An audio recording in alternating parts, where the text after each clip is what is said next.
Hello বন্ধুরা, এই গল্পটি কারও মনে আঘাত দেওয়ার জন্য নয়, এটাকে হৃদয়ে নেবেন না। আমার নাম খুশি, আমি একজন সুন্দরী মহিলা এবং বাড়িতে একা থাকি। একদিন একটি ১৬ বছরের ছেলে আমার কাছে এলো এবং এমন একটি ইচ্ছার কথা বলল যা শুনে আমার হৃদয় প্রায় থেমে গেল। আমি কখনো ভাবিনি যে এত ছোট একটি ছেলে এত নির্লজ্জভাবে এমন কিছু বলতে পারে। কিন্তু আমি কি করতে পারতাম? আমি সুন্দরী ছিলাম এবং আমার টাকার খুব প্রয়োজন ছিল। মনে মনে ভাবলাম, এই ছেলেটা আমাকে কি ক্ষতি করতে পারে? সর্বোচ্চ ৫ বা ৭ মিনিট টিকবে। এই ভেবে আমি তার কথা মেনে নিলাম যে সে তার ইচ্ছা পূরণ করবে। কিন্তু যাকে আমি ছোট ছেলে ভেবে অনুমতি দিয়েছিলাম, সে তো পুরো রাত আমার চিৎকার বের করে দিল। আমার বয়স ছিল ৩২ বছর, কিন্তু দেখতে আমি আমার বয়সের চেয়ে অনেক ছোট লাগতাম। টাকার জন্য আমার খুব লোভ ছিল, কিন্তু কিভাবে টাকা জোগাড় করব তা ভেবে আমার কিছুই বুঝে আসছিল না, কারণ আমার স্বামী সবসময় অসুস্থ থাকতেন। একদিন আমি বাড়িতে একা ছিলাম, কোনো কাজকর্ম ছাড়াই। তখন সেই ১৬ বছরের ছেলেটা আমাদের বাড়িতে এলো। যে দৃষ্টিতে সে আমাকে দেখছিল তা থেকে আমি বুঝে গেলাম সে কি চায়। সালাম দেওয়ার পর সে বলল, ম্যাডাম, আমি একা এবং একটি কথা আপনার সাথে ঠিক করতে চাই। আমাকে একবার সুযোগ দিন, আমি আপনাকে হতাশ করব না, বরং আপনার প্রয়োজন মেটানোর জন্য পুরোপুরি পরিশ্রম করব। আমি তাকে মাথা থেকে পা পর্যন্ত দেখলাম, গরম প্যাটার্নে সে ভালো ছিল, কিন্তু বয়সে ছোট। আমি তাকে ক্ষমা চাইলাম এবং বললাম, আমি তোমার সাথে এমন কিছু ঠিক করতে পারব না, তুমি এখনও ছোট এবং আমার মনে হয় না তোমার বয়স এমন কথা বলার হয়েছে। সে হেসে বলল, আপা, আমার ৫ বছরের অভিজ্ঞতা আছে, আমি ১২ বছর বয়স থেকে এই কাজ করছি। আমার কেউ নেই, আমি একাই এই কাজে দক্ষ। আমাকে বিশ্বাস করুন, আপনি আফসোস করবেন না, বরং এই সিদ্ধান্তে আপনি খুশি হবেন। এখন আমি সত্যিই অবাক হলাম, এই ছেলেটা একা কিভাবে এসব বলছে। আমি তাকে জিজ্ঞাসা করলাম, তোমার মা-বাবা কোথায়? সে বলল, আমি একা, আমার মা-বাবা বেঁচে নেই। আগে এখানে সেখানে ঘুরে ঠোকর খেয়েছি, তারপর এই কাজ শুরু করেছি এবং কাজ করতে করতে এখন আমি এটাকে বাড়াতে চাই, তাই আপনার কাছে এসেছি। যদি আপনি আমার সাথে থাকেন, তবে আমি আপনার অনেক কাজে লাগব। তার শেষ কথা শুনে আমি চমকে গেলাম, সত্যিই আমার এমন একটি ছেলের প্রয়োজন ছিল যে বাড়ির উপরের কাজ করে দেবে। সে নিজে থেকে আমাকে এই প্রস্তাব দিচ্ছিল এবং আমি ভাবলাম, যদি আমি তার সাথে কথা ঠিক করে নিই, তবে প্রতি মাসে কিছু টাকা পাব, যা আমার জীবন সহজ করে দেবে। কিন্তু এও ভাবলাম, যদি সে ঠিকমতো টাকা দিতে না পারে, তবে আমার সমস্যা হবে। যাই হোক, সে তো ১৬ বছরের ছেলে ছিল, আমি সহজেই তাকে আমার কথা মানতে রাজি করাব। তাই নিজের লাভের কথা ভেবে আমি কথা পাকাপাকি করে দিলাম, কারণ আমিও তো একা ছিলাম। আমি বাড়ির সাথে দোকানও তাকে ভাড়া দিয়ে দিলাম। তার নাম ছিল প্রেম এবং সে বলল, খুশি, আমি দোকানেই থাকতে চাই, কারণ আমার কেউ নেই। এখন পর্যন্ত আমি এই কাজ রাস্তায় করেছি, এখন দোকানে করব। আমার তাতে কোনো আপত্তি ছিল না, দোকান তো আমারই ছিল। আমি বললাম, তোমার যা ভালো লাগে করো, শুধু আমাকে বুদ্ধিমত্তার সাথে টাকা দিও। তারপর সে দোকানে মহিলাদের কিছু জিনিস রাখল এবং এটি দেখে আমি অবাক হয়ে গেলাম যে ৪-৫ দিনের মধ্যেই তার কাজ জমে গেল। সে সারাদিন দোকান খুলে কাজ করত এবং তার দোকানে মহিলাদের ভিড় লেগে থাকত। যে দোকান অনেক দিন ধরে খালি পড়েছিল, যখন কখনো ভাড়া দেওয়া হতো, তখন কোনো গ্রাহক আসত না। আমি কতবার দোকান ভাড়া দেওয়ার চেষ্টা করেছি, কিন্তু সবাই কথা বলে চলে গেছে যে এই জায়গা কাজের জন্য ঠিক নয়। আমি তো আশা ছেড়ে দিয়েছিলাম যে এই দোকান কখনো ভাড়া যাবে, কিন্তু সেই ছেলেটা না শুধু ঠিকঠাক দামে ভাড়া নিল, বরং তার কাজও চালিয়ে নিল। কিন্তু একটি অদ্ভুত ব্যাপার ছিল যে সে দোকানে মহিলাদের জিনিস রেখেছিল এবং মহিলারা সেই ছেলেটার কাছ থেকে জিনিস কিনতে আসত। কিছুদিন পর প্রেমের সাথে আমার ভালো কথা বলা শুরু হল। সে আমার ছোটখাটো কাজ করে দিত। যখন আমি কিছু ভালো রান্না করতাম, তখন তাকে দোকানে পৌঁছে দিতাম। দোকান এবং বাড়ির মধ্যে একটি ছোট দরজাও ছিল, প্রয়োজন হলে সেই দরজা খুলে প্রেমের সাথে কথা বলতাম। ধীরে ধীরে আমাদের মধ্যে একটি ঘনিষ্ঠতা বাড়তে লাগল, কারণ আমিও কোনোভাবে একা ছিলাম। তাই প্রেমের সঙ্গতি পেয়ে আমি একটি সহায়তা পেয়েছিলাম। আসলে আমার কোনো সন্তান ছিল না এবং আমার স্বামী রাহুলের পক্ষাঘাত হয়েছিল। আবার বাড়ির খরচ চালানো খুব কঠিন হয়ে গিয়েছিল। কখনো কেউ সাহায্যের জন্য টাকা দিয়ে যেত, কখনো এমন পরিস্থিতিতে দোকান থেকে পাওয়া টাকা আমার জন্য একটি আশীর্বাদ হয়ে দাঁড়াল। আমি নিজেই প্রেমের সাথে আত্মীয়তা বাড়িয়ে নিয়েছিলাম যাতে সে দোকান ছেড়ে না দেয় এবং আমার নিয়মিত আশাও বজায় থাকে। কিন্তু আমি কি জানতাম যে যাকে আমি ১৬ বছরের নির্দোষ ছেলে ভাবছি, সে আসলে ততটা সরল নয়। সেই ছেলে তো কয়েক দিনের মধ্যেই আমার দুনিয়া উল্টপাল্ট করে দেবে। আমাদের মধ্যে কিছু আত্মীয়তা বাড়ার পর আমি তাকে ঘরের ভিতরে আসার অনুমতি দিয়ে দিলাম। এখন প্রয়োজন হলে সে আমার ঘরেই চলে আসত, আর বাকি সময় সে দোকানেই থাকত। রাহুলের এতে কোনো আপত্তি ছিল না, কারণ তার কাছে সে তো 16 বছরেরই ছিল। বরং প্রেমের আসার পর আমাদের জীবনে এক রং ফিরে এসেছিল। আমি আগের মতো উদাস ও নিরাশ থাকতাম না। কিছু বলার থাকলে আমি প্রেমকে বলে দিতাম। মৌসুম বদলের কারণে রাহুলের স্বাস্থ্য বেশ খারাপ হতে শুরু করেছিল। আমার কাছে তাকে হাসপাতালে নিয়ে যাওয়ার মতো টাকাও ছিল না। একদিন হঠাৎ আমার চোখে পানি চলে এল। প্রেম আমাকে দেখে জিজ্ঞেস করল, খুশি, কি হয়েছে? আপনি কাঁদছেন কেন? আমি তাকে বললাম যে রাহুলকে হাসপাতালে নিয়ে যেতে হবে, কিন্তু আমার কাছে টাকা নেই। আমি এই জীবন থেকে ক্লান্ত হয়ে পড়েছি। একাই সব সমস্যার মুখোমুখি হতে হয়। রাহুল আমার সাহায্য ছাড়া বিছানা থেকে উঠতেও পারে না। যদি আমার একটি সন্তান থাকত, তাহলে হয়তো আমার জীবন একটু সহজ হতো। দুর্বল মুহূর্তে আমি প্রেমের সামনে আমার মনের কথা বলে ফেললাম। আমার কথা শুনে প্রেম হেসে বলল, তাহলে খুশি, একটি সন্তান নিয়ে নিন। এতে সমস্যা কি? তার কথায় আমি লজ্জায় পড়ে গেলাম। তাকে কিভাবে বলব যে রাহুল বিছানায় পড়ে আছে এবং সে সন্তান দেয়ার অবস্থায় নেই? বিয়ের প্রথম দিকে রাহুল চায়নি যে আমরা সন্তানের ঝামেলায় পড়ি, আর যখন আমাদের সন্তানের প্রয়োজন অনুভব করলাম, তখন রাহুল সেই ক্ষমতাই রাখত না। হঠাৎ পক্ষাঘাতের পর সে আর কিছু করার অবস্থায় ছিল না।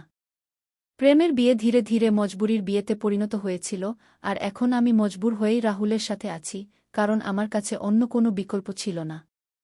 প্রেম সম্ভবত আমার মুখের ভাব পড়ে ফেলেছিল। সে বলল, আপনাকে চিন্তা করার দরকার নেই। আমি তো আপনার সাথে আছি। দেখুন, শীঘ্রই আপনার সব সমস্যা দূর হয়ে যাবে। তার কথায় আমি হেসে ফেললাম। সে একাই এত সাহসী ছিল যে সব চ্যালেঞ্জের মুখোমুখি হয়ে যেত, আর আমি এত বয়স হওয়া সত্ত্বেও সাহস জোগাড় করতে পারিনি।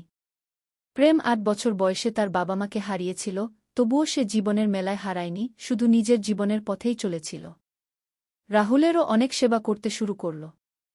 যখন আমি কোনো কাজে বাইরে যেতাম, প্রেম আমার স্বামীর যত্ন নিত। সে তার পাশে বসে থাকত। তাদের মধ্যে কি কথা হতো আমি জানতাম না, কিন্তু যখন আমাকে দেখত, প্রেম চুপ হয়ে যেত। প্রেম আমাকে প্রতিশ্রুতি দিয়েছিল যে সে আমার সব ইচ্ছা পূরণ করবে, আর তার এই কথায় আমি হেসে ফেললাম। আমি একটি সন্তান চেয়েছিলাম, আমার জীবনের সন্তানের অভাব পূরণ করতে চেয়েছিলাম, কিন্তু প্রেম তা কিভাবে পূরণ করবে? তার খুশির জন্য আমি মুখে হাসি রাখতাম। এর কয়েকদিন পর আমি নিজের ভিতরে একটি পরিবর্তন অনুভব করতে শুরু করলাম। যখন আমার স্বাস্থ্য বেশি খারাপ হয়ে গেল, তখন প্রেম আমাকে টাকা দিয়ে বলল, আপনি ডাক্তারের কাছে যান। তার কথায় আমি ডাক্তারের কাছে গেলাম, আর সেখানে গিয়ে আমার উপর বিস্ময়ের পাহাড় ভেঙে পড়ল। আমি জানতে পারলাম যে আমি গর্ভবতী। এটা কিভাবে সম্ভব? রাহুলের তো সেই ক্ষমতা ছিল না যে সে বাবা হতে পারে, তাহলে আমি কিভাবে গর্ভবতী হলাম? হাত কাঁপতে কাঁপতে রিপোর্ট নিয়ে বাড়ি ফিরলাম। বাড়ি গিয়ে রাহুলকে বললাম, আর সে হেসে বলল, সম্ভবত আমি এখন সেই ক্ষমতা ফিরে পেয়েছি যে আমি একটি সন্তানের বাবা হতে পারি। ঈশ্বর যদি আমাদের এই সুখবর দিয়ে থাকেন, তাহলে এটা হেসে গ্রহণ করুন। রাহুলের কথায় আমি হতবাক হয়ে গেলাম। আমি কি সত্যিই রাহুলের সন্তানের মা হতে যাচ্ছি? এটা এমন একটা বিষয় ছিল যাতে আমার বিশ্বাসই হচ্ছিল না। রাহুলের অবস্থায় তো আমি কোনো পরিবর্তন দেখছিলাম না, তাহলে এটা কিভাবে সম্ভব? যাই হোক, আমি এটা মেনে নিলাম যে আমি রাহুলের সন্তানের মা হতে যাচ্ছি। এখন থেকে আমি নিজের যত্ন নেওয়া শুরু করলাম। এটা জানতে পেরে প্রেমও খুব খুশি হল যেন তার বাড়িতে সন্তান আসছে। সে দোকান থেকে ফ্রি হয়ে আমার বাড়িতে আসতে শুরু করল। সে রাহুলকে গোসল করানোর দায়িত্বও নিজের কাঁধে নিয়ে নিল। রাহুলের সেবায় সে বেশি সময় দিতে লাগল। আগেও সে রাহুলের পাশে এসে অনেকক্ষণ বসে থাকত, তখন আমার মনে হতো প্রেমের আশায় আমার জীবন বদলে গেছে। এখন সে আমার জন্য কখনো ফল আনে, কখনো জুস। তার দোকান ঠিকঠাক চলছিল। এইভাবে দিন কেটে গেল। তারপর পুরো 9 মাস পর আমি একটি সুন্দর শিশুর জন্ম দিলাম, যে আমার মতো নয়, রাহুলের মতো নয়। আশ্চর্যের বিষয় হল, সে দেখতে ঠিক ভালোবাসার মতোই। আমি কখনো আমার সন্তানের মুখের দিকে তাকাই, কখনো ভালোবাসার দিকে। তারপর ভালোবাসা নিজেই হেসে এমন কিছু বলল যে আমি হতবাক হয়ে গেলাম। সে বলল, আপনি তো দিনরাত আমাকে দেখেন, তাই আপনার সন্তানও আমার মতো দেখতে পায়। সে বলল, গর্ভাবস্থায় মা যাকে বেশি দেখে, সন্তান তার মতোই হয়। তার কথায় আমি শুধু হতবাকই হইনি, লজ্জাও পেয়েছিলাম। এত অল্প বয়সে তার এসব বিষয়েও জানা আছে। আমার কোলে সন্তান চলে এলো, আমার আনন্দের সীমা ছিল না। সন্তান নিয়ে বাড়ি ফিরলাম, যেন আমার জীবনে আবার বসন্ত ফিরে এলো। কিন্তু এখন খরচ আগের চেয়েও বেড়ে গেছে। বুঝতে পারছিলাম না এই খরচ কিভাবে চালাব। তখন ভালোবাসা আমাকে সন্তানের খরচের জন্য টাকা দিতে শুরু করল। আমার এবং আমার সন্তানের পুরো দায়িত্ব সে নিয়ে নিল। শুধু আমার এবং আমার সন্তানের নয়, রাহুলের জন্যও সে কখনো আউটসাইডার হয়ে থাকেনি। আমি তাকে ছোট ভাইয়ের মতো ভালোবাসতে শুরু করেছিলাম, কারণ তার জন্যই আমাদের দিন ভালো হয়ে গিয়েছিল। তারপর আমার সন্তান 6 মাসের হল এবং আমি জানতে পারলাম যে আমি আবার গর্ভবতী। আমি আবার হতবাক হয়ে গেলাম। এত তাড়াতাড়ি আমি কিভাবে দ্বিতীয়বার গর্ভবতী হলাম? আমার বিয়ে প্রায় 10 বছর হয়ে গেছে, কিন্তু এতদিনে আমি একবারও গর্ভবতী হইনি। আমি ভয় পাচ্ছিলাম যে এত তাড়াতাড়ি দ্বিতীয় সন্তানের দায়িত্ব আমি কিভাবে নেব। আমার প্রথম সন্তান তো এখনও ছোট, তার উপর রাহুলের দায়িত্ব আলাদা। এই চিন্তায় আমি ডুবে গেলাম। তখন রাহুল আমাকে বোঝাল, যখন ঈশ্বরের কাছ থেকে আবার আশীর্বাদ আসছে, তখন তা ফিরিয়ে দিও না। যেমন প্রথম সন্তান আমাদের কাছে এসেছে, তেমনি দ্বিতীয়টিও আসবে। আমি মাথা নিচু করে রাহুলকে বললাম, আমাদের দায়িত্ব তো ভালোবাসার কাঁধে। এখন যদি এই সন্তান আসে, তাহলে তার খরচও ভালোবাসার কাঁধে পড়বে। তারপর আমার দ্বিতীয় সন্তানও এই পৃথিবীতে এলো। 2 সন্তানের মধ্যে আমি এত ব্যস্ত হয়ে গেলাম যে রাহুলের দিকে খেয়াল রাখার সময় পাচ্ছিলাম না। রাহুলকে তো ভালোবাসা পুরোপুরি সামলে নিয়েছিল। সময় দ্রুত বয়ে যাচ্ছিল। এখন আমার এবং ভালোবাসার বন্ধুত্ব এত গভীর হয়ে গিয়েছিল যে আমরা একে অপরের সাথে মনের সব কথা শেয়ার করতে পারতাম। আমি সারাদিন সন্তানদের পিছনে ছুটে বেড়াতাম, আর রাতে ক্লান্ত হয়ে গভীর ঘুমে চলে যেতাম। ভালোবাসা রাতে আমার সন্তানদের দেখাশোনা করতে আসত এবং তাদের নিজের সাথে শুইয়ে দিত। এটা আমার জন্য খুবই আশ্চর্যের বিষয় ছিল যে একটি 16 বছরের ছেলে কিভাবে এত সহজে পুরো রাত 2 সন্তানকে সামলে নেয়া। ভালোবাসা কখনো আমার কাছে অভিযোগ করেনি যে সন্তানরা তাকে বিরক্ত করে বা তার ঘুম নষ্ট করে। বরং সে খুশি মনে আমার সন্তানদের নিজের সাথে নিয়ে যেত, আর আমি কিছুটা স্বস্তির নিঃশ্বাস ফেলতে পারতাম। সে সব দায়িত্ব নিজের কাঁধে নিয়ে নিয়েছিল, তা আমার কাপড় হোক বা সন্তানদের। এত অল্প বয়সে সে আমাদের পুরো পরিবারের খরচ বহন করছিল। কিন্তু আমি লজ্জা পেতাম, কারণ সে আমাদের সাথে এক কদমে ছিল। একদিন হঠাৎ ভালোবাসা কোনো কাজে আমার ঘরে ঢুকে পড়ল। সে নির্ভয়ে আমার ঘরে চলে আসত। আমার কথা শুনে তার চোখে পানি চলে এলো এবং সে বলতে লাগল, আপনি কি আমাকে আউটসাইডার মনে করেন? আমি তো আপনাদের সবাইকে আমার সব কিছু মনে করেছি। আমি আপনার জন্য সব করতে পারি। আমি শুনেছি আপনি আবার গর্ভবতী। আপনি আপনার স্বাস্থ্যের দিকে খেয়াল রাখুন, খরচের চিন্তা করবেন না। আপনার দোকানে অনেক বরকত আছে, আর আমি ভাগ্যক্রমে আপনাকে এসব দিতে পারছি। ও সে সবসময় এমন কথা বলত, তাই আমার আরও ভালো লাগত। 3 সন্তানের মা হওয়ার পর আমি পুরোপুরি বদলে গিয়েছিলাম। আমার মধ্যে আগের মতো বিষণ্ণতা ছিল না। দিন কিভাবে কেটে যায় তা বুঝতে আমার দেরি হতো না। আমি রাহুলকেও অবহেলা করতে শুরু করেছিলাম। এক রাতে আমার 3 সন্তান খুবই বিরক্ত করছিল, তখন ভালোবাসা এসে বলল, আপনি এদের আমাকে দিন, আপনি আরাম করে ঘুমান। আমি খুশি মনে সন্তানদের ভালোবাসার হাতে দিয়ে দিলাম। সে সবসময়ের মতো আমার জন্য দুধ নিয়ে এলো এবং আমার দিকে দুধের গ্লাস বাড়িয়ে বলল, আপনার খেয়াল রাখুন। আমি গ্লাস হাতে নিয়ে ভালোবাসাকে ধন্যবাদ জানালাম। সে সন্তানদের নিয়ে চলে গেল। কিন্তু হঠাৎ আমার হাত থেকে দুধের গ্লাস পড়ে গেল। আমার কাজ আবার বেড়ে গেল। বাড়ি পরিষ্কার করতে লাগলাম, তারপর বিছানায় শুয়ে পড়লাম। কিছুক্ষণ পর আমার মনে হলো যেন ঘরে কেউ আছে। আমার শ্বাস আটকে আসতে লাগল, মনে হচ্ছিল যেন কোনো চোর ঢুকে পড়েছে। তারপর আমি আমার বিছানার পাশে কারো উপস্থিতি অনুভব করলাম। কেউ আমার শরীরের সাথে খেলতে চাইছিল। আমি উঠে বসলাম এবং চিৎকার করে উঠলাম। আমার চিৎকারে রাহুলের ঘুম ভেঙে গেল। আমি তাড়াতাড়ি ঘরের বাল্ব জ্বালালাম। যা দেখলাম তাতে আমার ঘর একেবারে অগোছালো হয়ে গিয়েছিল। আমাদের পাড়ার একটি লোক আমার উপর ঝুঁকেছিল। তাকে দেখে আমি স্তব্ধ হয়ে গেলাম। প্রথমে সে লজ্জা পেল, তারপর বলতে লাগল, খুশিজি, আমি কিছু আপনার স্বামী নিজেই আমাকে অনুমতি দিয়েছিলেন যে আমি প্রতিরাতে আপনার সাথে ঘুমাব। আমি ঘুমাতাম এবং সে টাকা নিত, তারপর সে টাকা আপনাদের উপর খরচ করত। আসলে ঘরের অবস্থার কারণে রাহুল খুব চিন্তিত ছিলেন। তিনি কোনোভাবে এই সমস্যা থেকে মুক্তি পেতে চাইছিলেন। তখন তিনি নিজেই আমাকে এই অনুমতি দিয়েছিলেন। রাতে আপনার বাড়িতে আমি থাকতাম। আমার চিৎকার শুনে প্রেম দৌড়ে এলো। তাকে দেখে সেই লোক বলল, প্রেম, তুমি তো বলেছিলে যে সে রাগ করবে না, আমি সহজেই আমার ইচ্ছা পূরণ করতে পারব। কিন্তু সে তো জেগে আছে। সেই লোকের কথা শুনে আমার পায়ের নিচের মাটি সরে গেল। প্রেম আতঙ্কিত হয়ে আমার দিকে তাকাল। আমি বুঝতে পারছিলাম না যে কি হচ্ছে। প্রথমে আমি সেই লোককে গালি দিতে শুরু করলাম। আমি ঘৃণার সাথে প্রেমের দিকে তাকিয়ে জানতে চাইলাম, এটা কি? তখন প্রেম বলল, আপনার স্বামীর কাছে এত টাকা ছিল না যে তিনি এই পরিবারের খরচ চালাতে পারেন, তাই তিনি আমাকে বাধ্য করেছিলেন যে আমি আপনাকে কারো সাথে ঘুমাতে বিক্রি করি।